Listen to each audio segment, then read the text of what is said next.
इटावा में उत्तर प्रदेश के मुख्यमंत्री योगी आदित्यनाथ जी का आगमन हुआ। 2 बजे पुलिस लाइन में हेलीकॉप्टर उतरा। इसके बाद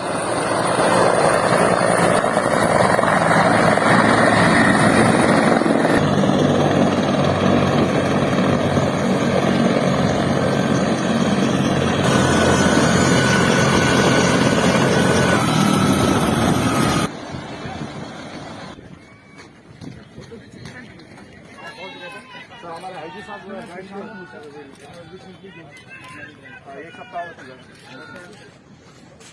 ऐसे वाले आपका आपके केस में पड़ता है।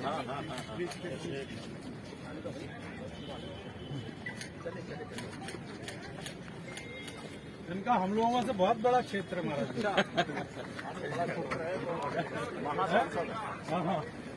के बाद इटावा से 5 किलोमीटर की दूरी पर महोला गांव में केंद्रीय जेल का उद्घाटन किया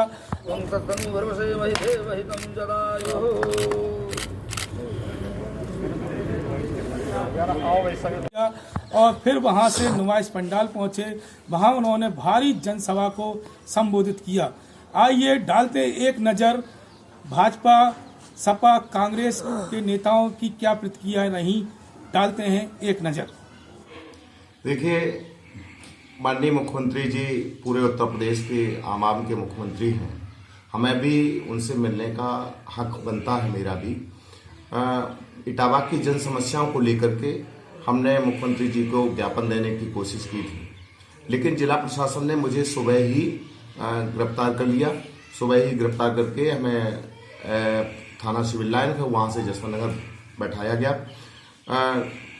उसमें माननीय मुख्यमंत्री जी से मैं ज्ञापन के माध्यम से इटावा की समस्याएं थीं, उनको लेकर के हम ज्ञापन देना चाहते थे। वो समस्या में किसानों को डीएपी नहीं मिल पा रही है और एक एक दो दिन लाइन में लगे रहते हैं, फिर मायूस होकर के घर लौट जाते हैं और उनके सरसों, आलू, गेहूं की फसल बुवाई चल रही है, तो कहीं ना कहीं किसान परेशान है।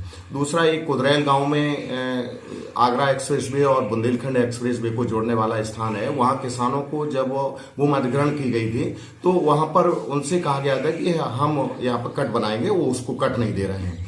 आप देख रहे हैं मुख्यमंत्री जी यहाँ घोषणा करके गए हैं। आप देख रहे हैं यहाँ से इटावा से चलेंगे, उधी तक जाएंगे तो 1 घंटा लग जाता है। सड़क तालाब युक्त है और इन्होंने वादा किया था कि हम सड़कों को गड्ढा मुक्त करेंगे और सड़क तालाब युक्त है। दूसरा ये है कि इटावा को नगर निगम बनाने की पूरी प्रक्रिया हो चुकी है और इनके सांसद विधायकों द्वारा ये वादे किए गए थे कि यहाँ पर हम इटावा को नगर निगम बनाएंगे। आज उस नगर निगम की भी घोषणा करनी चाहिए थी कि इटावा को नगर निगम बनाया जाए। और नगर पंचायत बनाने की भी घोषणा की गई। जिस प्रकार से एक महिवा ग्राम पंचायत है, चकननगर ग्राम पंचायत है, बसरेट ग्राम पंचायत है, इनकी आबादी भी नगर क्षेत्र के बराबर हो गई है, नगर पंचायत के बराबर हो गई है। तो कहीं ना कहीं इसका भी वादा सांसद विधायकों द्वारा किया गया था, उसको भी पूरा नहीं किया गया। इन सारी समस्याओं को लेकर यमुना का पुल है, रूरा घाट पर यमुना का पुल बनाने का भी माननीय विधायक जी ने वादा किया, लेकिन वो भी कहीं पर भी कोई प्रोजेक्ट तैयार नहीं किया गया। इन सारी समस्याओं को लेकर के हम माननीय मुख्यमंत्री जी को ज्ञापन देना चाहते थे। इटावा में लाइन सफारी है, उसको आम जनमानस के खोलने के लिए हम ये भी हमारी एक मांग थी। तो इन मांगों को लेकर के हम माननीय मुख्यमंत्री जी से मिलना चाहते थे, लेकिन हमको नहीं मिलने दिया गया। अब कल उत्तर प्रदेश के मुख्यमंत्री माननीय योगी जी इटावा में आए थे और उन्होंने यहाँ इटावा सेंट्रल जेल का फीता भी काटा। लेकिन सच्चाई ये है कि आदरणीय नेताजी मुलायम सिंह जी का ड्रीम प्रोजेक्ट सेंट्रल जेल हमेशा से रहा है और आदरणीय अखिलेश यादव जी के नेतृत्व में पूर्व की सरकार में जो काम हुआ था वो सेंट्रल जेल का लगभग पूरा हो चुका था, लेकिन कुछ काम बाकी बचा था और इस सरकार ने वो काम भी पूरा नहीं किए बिना कल योगी जी ने जल्दबाजी में फीता काट करके और यहाँ से जल्दी से यहाँ से भागे। इसमें साफ दिखाई देता है कि उन्हें आगामी जो सरकार बदलने वाली है और भाजपा का यहाँ सुपड़ा साफ होने वाला है। इससे साफ पता चलता है कि यहाँ अब आने वाले समय में भाजपा की दाल उत्तर प्रदेश में नहीं गलने वाली है। इस वजह से और 2022 के चुनाव में अखिलेश यादव जी को उत्तर प्रदेश का मुख्यमंत्री बनाने के लिए उत्तर प्रदेश के लोग संकल्पित हैं। योगी जी आने से इटावा में कोई फर्क नहीं पड़ता है। जनता सब कुछ जान चुकी है, ये झूठ फरेब है। 2022 में सरकार बनने जा रही है समाजवादी पार्टी माननीय राष्ट्रीय अध्यक्ष जी के नेतृत्व में, अखिलेश जी के नेतृत्व में, और सारी जनता सब कुछ समझती है। जनता परेशान है, किसान खाद बीज से तरह मची हुई है, किसान लाइनों में खड़े खड़े मर रहे हैं, कोई सुनने वाला नहीं है। इससे ज्यादा और क्या हो सकता है। ये लोग बोलते हैं कि मेरे हाथ में डीजल पेट्रोल नहीं है, जैसे ये लोग सीटें हारे हैं इन्होंने रेट गिरा दिए। ऐसा क्या है, ये झूठ फरेब नहीं है और क्या है। जनता को गुमराह कर रहे हैं, गुमराह करने का इनका काम है। जनता को चूस रहे हैं, गरीबों को खून चूस चूस के अपने पेट भर रहे हैं।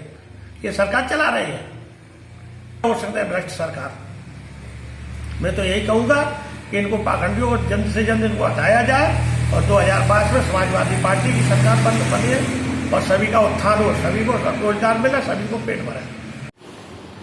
आज इटावा की धरती पर पूज्य महाराज योगी आदित्यनाथ जी इटावा की धरती पर आज पधारे।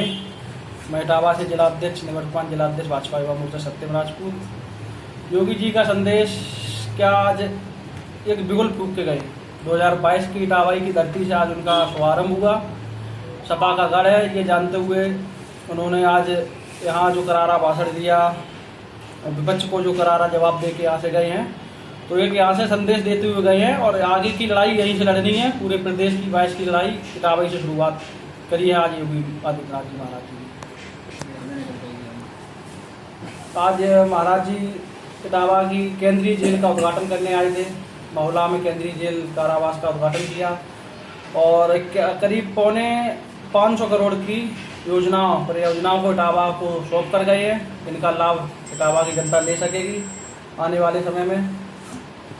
मैं यही कहना चाहूँगा, पहले तो माननीय मुख्यमंत्री जी ने कल का दिन बहुत गलत चुना।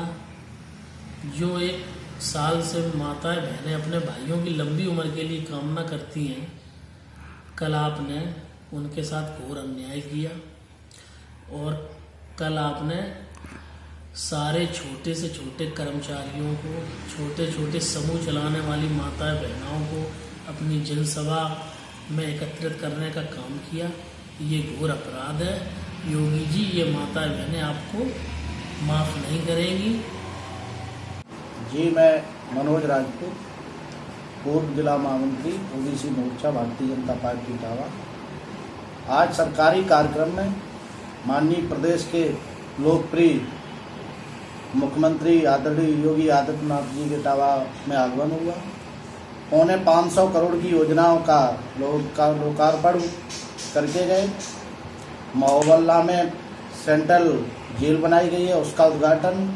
एक पचनद हमारे यहाँ बहुत फेमस नदी है जहाँ 5 नदियाँ मिलती हैं, उसके लिए भी माननीय मुख्यमंत्री जी ने आदेश किया है कि उसका भी काम चुनाव से पहले काम चालू कराएंगे। और यही संदेश दे के गए हैं। आपको मालूम है कि पूर्व की सरकारें जो रही हैं लूट घसोट होती रही है। आज आपने देखा है जिस तरीके से जनता उभरी है, दिख रहा है कि 22 में पूर्ण बहुमत की सरकार, हम लोग 300 पार जा रहे हैं। सरकार बनेगी भारतीय जनता पार्टी की। देखा होगा आपने, इटावा पूरा जाम था, पूरा नुमाइश पंडाल भरा हुआ था। जितनी बाहर अंदर भीड़ थी उतनी बाहर भीड़ थी। तो दिख रहा है, विपक्षियों को दिख रहा है कि सरकार